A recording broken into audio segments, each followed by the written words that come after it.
Okay, and now it's here.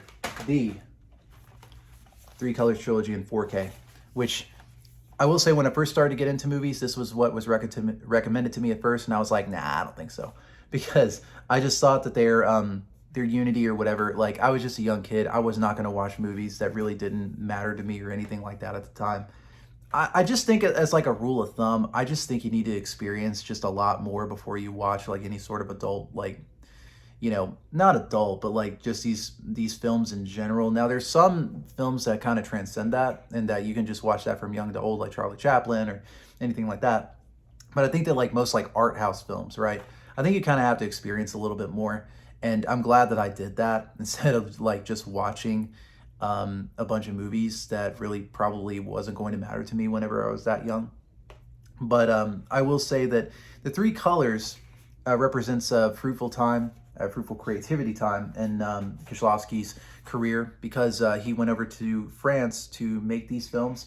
Of course, the three colors represent the French flag, I believe, liberty, equality, and what is the red one? Tell me what the red one is. Um, Camaraderie, I believe. Something like that, like fraternity. That's what it is. So the first movie, and I'll just get right into it because I'm attempting to do all these three films in one video, which is kind of a shame because I kind of wanted to like sort of deep dive into like really all these movies into three videos.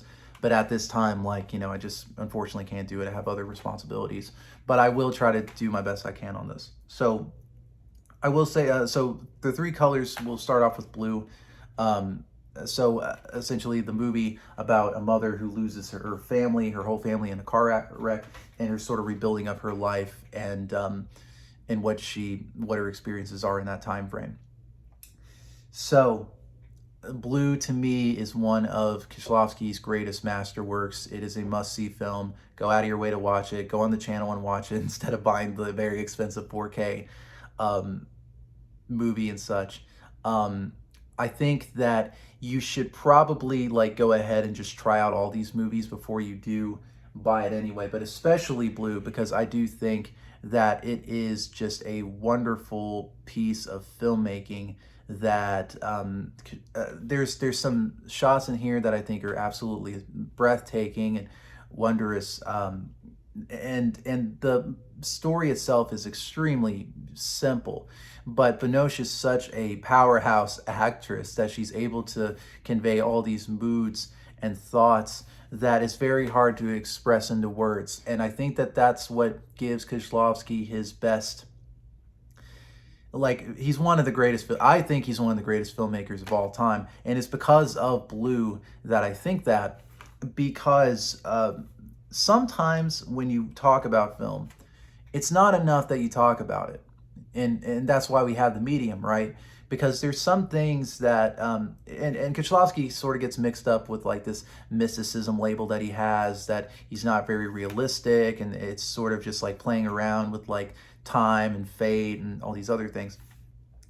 I do think that yeah, you can kind of like critique that about him, but in this sense, I don't. I think that this is really his most realistic film. I think in terms of like what trauma can do, how you can rebuild, and how you can move on with your life, and at least Um, but it's very hard to explain into words, and that's why I had a really hard time making these videos because, and really any kind of Kieślowski film, because it's just very hard to like not talk about the images like verbatim without, because the ideas are so simple, but it has very like different variances within the film that it's just very hard to talk about. There's this one scene in here that I probably will remember for the rest of my life, where Binoche takes the blue candy that was for her daughter and she starts eating it, like um, like she starts eating it like an animal almost, and it was almost sort of like that was like the last part of her that she could remember or at least have some part of.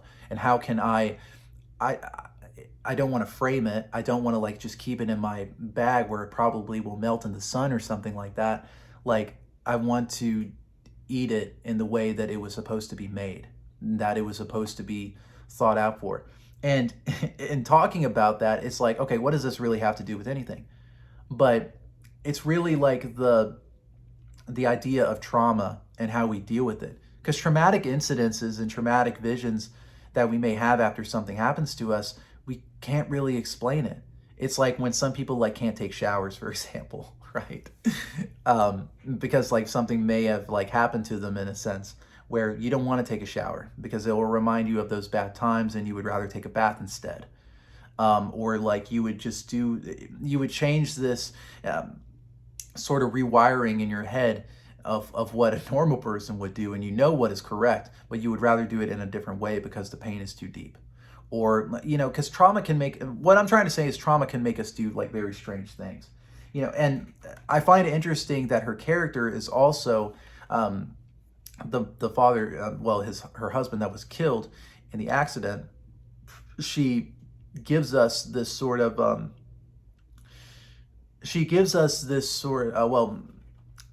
the father is a conductor, and she is rumored to have helped him with his with his with his conducting, not his conducting, his orchestrations, or writing on a piece of paper about the music. And I found that to be interesting too, that this was not just like just an ordinary woman. This is a woman that is I will say ordinary woman like I'm a misogynist, I'm sorry, but she's intelligent. She is a very well learned woman, and I think that it goes more into depth because she at first tries to sell off all of her belongings, tries to like live in the city, tries to whatever. Then in the midst of that, she finds this well, she doesn't find this woman that is ostracized by the whole entire hotel that she's living in, this apartment complex that she's living in. And she eventually like gives way to, because there's this motif that she like goes into this pool, and eventually like she's not able to wash away this sort of traumatic event. She's not able to wash away this thing. No matter how hard she tries, she can't wash it away. But the woman that's branded a whore, like a sex worker or anything, which she's a sex worker, and she eventually befriends her. And there's this great scene where like when she realizes, when she finally gets out of the pool, that there's some sort of strand there of life that she's able to not just break away from the traumatic event, but at least some way to rebuild her life. All the kids afterwards just jump in the pool. So it's like almost like the pool can be represented as this sort of this mind or this soul that's within herself. But now that she has opened herself up to new possibilities with new relationships and new things, that almost new possibilities can come in and that are endless, right? That's at least how I take away from it. So a lot of beautiful images with Blue, and I've spent a lot of time already talking about the film than I normally would, but I will talk about, so anyway, go see this movie. It's worth your time. It is absolutely beautiful. And Juliette Binoche's character in here, and really herself, like gave, I think, one of the greatest acting performances in film. So, watching this now, there's the controversy about the 4K transfers. And you know what? I'll wait until the end to address that. We'll get into White, which is totally different from the first one. So White is sort of this labeled as this anti-comedy or whatever, and essentially there's this guy, wife divorces him. She's kind of a bitch, but like they can't consummate their marriage, so she thinks that there may be something wrong with him, whatever. She eventually cuts off the bank account. He has to go back to his native Poland and try to rebuild his life, right? Sort of the same as Blue, but it's kind of like a humorous way, sort of like a Wolf of Wall Street would be like a modern comp that you can compare this movie to. But there's this sort of revenge in the back of this guy's mind trying to, get back at his wife. And that's pretty much the whole movie in a way. Now, I will say that it is sort of like Blue in a way that friendships and other people can open your mind to different possibilities, and you have to be open about stuff, right? You can't just stay in a closet, or you can't stay in your room, and because you're never going to enjoy life. We're all social creatures in some way. That's why I make this video, for you guys to enjoy in some way. But with Three Colors, well, no, with White, I'm sorry. there is that same strand that like goes through Blue and through this, but there's this back of the mind like this is all just for one thing, and that's to get revenge on this woman played by Julie Delpy, who I thought was great. And so I think that Three Colors to me is it's a good movie. I wouldn't call it like a masterpiece in any sort of way. Here's the two reasons. One is that you can kind of like you can always get what you want, but if you try sometimes you might find you get what you need. It was too late for Carol in this movie because where he could have worked it out or done something, and I think that may be why I don't really like this one as much, is because the main character, which played by, I'm not going to pronounce his name, I'm bad at Polish names. He played it like sort of this goofy-ish character when I think we all wanted him to be like this very, very serious guy, which he kind of does near the end. But it's like those first scenes where I think that he just doesn't really play it straight, and I don't know why. But I do think that White in itself is an interesting film that I would recommend. Sorry about that. And I would just recommend this as far as like just like a sort of fun watch. And I think Delpy also plays this very well. So not a lot to say about White in that. It's a good film, but the ideas in it I just think are just, you know, it's just a good old-fashioned revenge movie that I think that just didn't really play well, I don't think. And also, Kieślowski did not like the ending, from what I read, either, that he was just like, man, we just made this woman, like, completely evil. Well, I thought that was the point, you know, that, like, this woman is just completely, you know, evil, and then at the end of the day, she, you know, just realizes, oh, shit, maybe I shouldn't have, like, messed with this guy. But I don't know. I just think that, you know, White is just okay, but it's just, you know, whatever. Now we get into Red. And Red, considered one of Kieślowski's great movies and everything, that is not an opinion that I share. And I'll tell you why. So what this story is about is Irene Jacobs' character is a model, enjoys life and such, meets this judge that is listening on people's conversations. He listens to them because, you know, he just feels that like people are evil and that he's just justifying it, right? And it sort of oscillates between like the judge and her, of like, you know, what their relationships, well, essentially like it goes back between these ideas of what is human kindness, like what can we all do to, you know, fix this, or like, you know, what I'm trying to get at is the ideas in this movie I can understand are very interesting, but I think it was already examined, and really all three of these movies have that sort of like, oh well, we all need to be like fraternal in some way. Well, we all need to be like with each other and all for each other because human beings are great and we all love each other in some way, right? Not love each other, but it can enjoy each other's company at least, like make the strain of life at least a little bit more bearable. With Red, I don't know why, but I think that Irene Jacobs' character is almost similar to hers in Double Life of Veronique in a way that, and also the very similar ending and the similar ideas that they have about like the doppelgangers, right? Because the old judge, even though that they have like a platonic relationship, Irene Jacob and him, there's this young judge that's also going to his thing, and they also meet up at the end, which I also talk about, and that it's almost sort of like a regression, really, even though that like it's because directors can have the same ideas all the time, and I can enjoy it like Ozu and Terrence Malick, right? But in this sense, I don't feel that it was ever anything that's really anything that's like sort of groundbreaking that I haven't already watched with Kieślowski. So that was sort of disappointing. Another thing that that I really didn't like was the ending here. And that may like rubble up some things here, but what do we get in these people that, and this is spoiler, what do we get in that these people were all on this boat, that they all are like sort of intertwined in some sort of way, right? That they're all just sort of together in this fraternity, and that their stories really, you know, to me, the ending just did not, it really just didn't drive it home for me. It's almost sort of like all of their stories just kind of got undercut by it in some strange way. Like it wasn't it's like, how can we like intertwine these two people and such like that. I would have just liked it if she just got in the wreck and those other people and the other main characters from all those films didn't have to be there.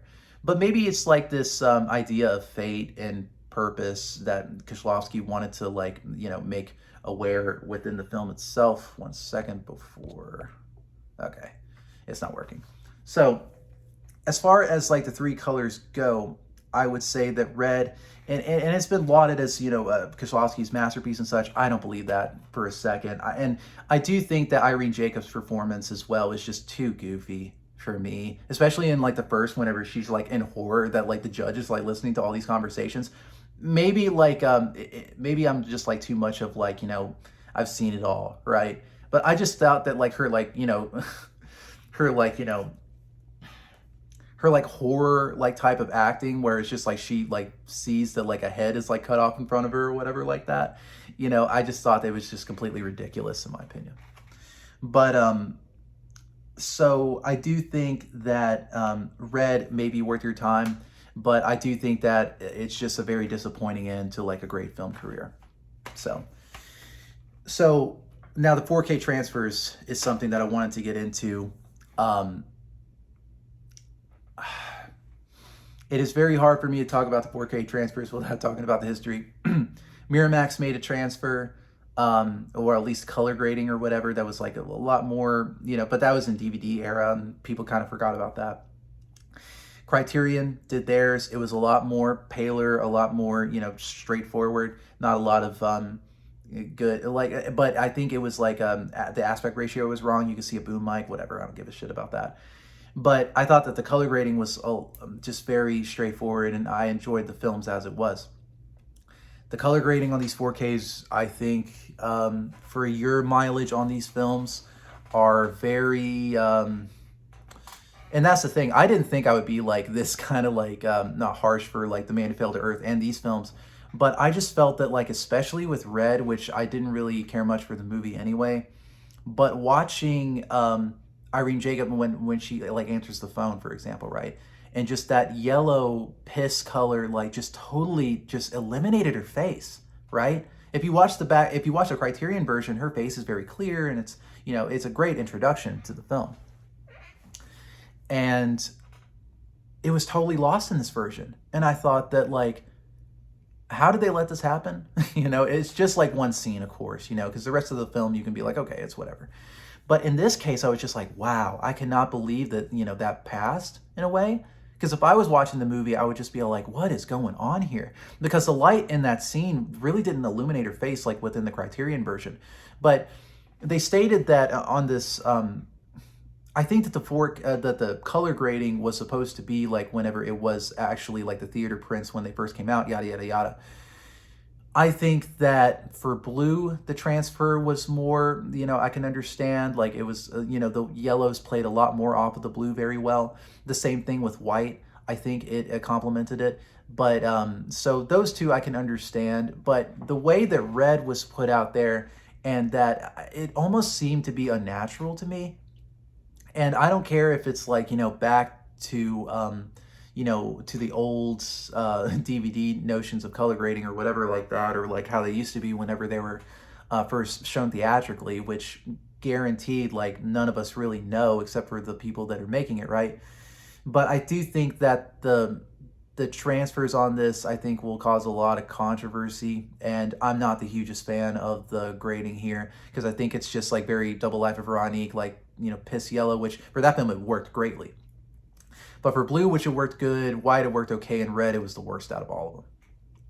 So I think that like for your mileage, if you really love these movies, now they did include like the old transfers from Criterion. So if you didn't like the 4K transfers, you can always, well, the color grading, you can always go back to like the old color grading from the Criterion. But those are my thoughts on the 4K trilogy. I think that the Decalogue and Double Life and Three Colors are some of the greatest films of all time, and you should go out of your way to see those. And those are two other films, Double Life and Decalogue, I can do at a later point. But the final two films of this trilogy, I just think are, whatever. And if you want to view those, yeah, great, awesome. If you love those, that's awesome. Leave, comment, like, or what have you. So This is a long video, so I'll end it here. Thank you guys for watching and supporting my channel. I greatly appreciate it. Thank you.